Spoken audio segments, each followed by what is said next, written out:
নমস্কাৰ বন্ধু বান্ধৱীসকল, আশা কৰোঁ আপোনালোকে সকলোৱে ভালে আছে।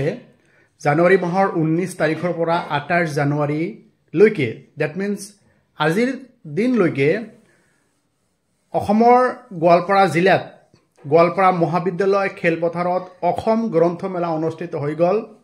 সেই উপলক্ষে আমি গ্ৰন্থমেলাত গৈছিলোঁ আৰু গ্ৰন্থমেলাৰ পৰা সাধ্য অনুযায়ী কেইটামান কিতাপ লৈছোঁ, গ্ৰন্থ আমি ক্ৰয় কৰিছোঁ আৰু সেই গ্ৰন্থবোৰ ক্ৰয় কৰি আমাৰ ভাল লাগিছে।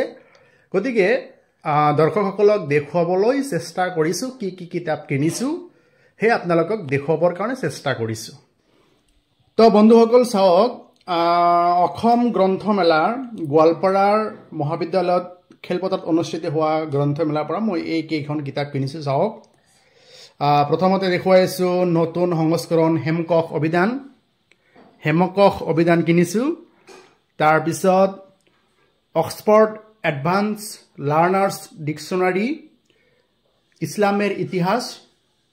তাৰপিছত self confidence and influence people by public speaking, আকাশ চুবলৈ হেঁপাহ দীপক শৰ্মাৰ। William Shakespeare, Mark Zuckerberg, Rabindranath Tagore, Stephen Hawking, Charlie Chaplin, Bhagat Singh the martyr, global conflicts and the need for justice, profound explanation about খতম ই নবুৱত by founder of Ahmadiyya Muslim Jamaat, এইবোৰ গ্ৰন্থ কিনিছোঁ। গতিকে দৰ্শকসকলক মই দেখুৱাই আছোঁ আৰু মোৰ সাধ্য অনুযায়ী এয়া হৈছে মোৰ ব্যক্তিগত লাইব্ৰেৰী। মোৰ এই লাইব্ৰেৰীটোৰ নাম দিছোঁ DH ল লাইব্ৰেৰী আৰু ইয়াত সাধ্য অনুযায়ী কিতাপবোৰ ক্ৰয় কৰি সেয়া মোৰ নিজৰ ব্যক্তিগত এডভকেচি জীৱনত প্ৰয়োজন হয় দেখুৱাই আছোঁ। ইয়াতে বহি মই মোৰ সময়বোৰ অতিবাহিত কৰোঁ পঢ়া শুনা কামত।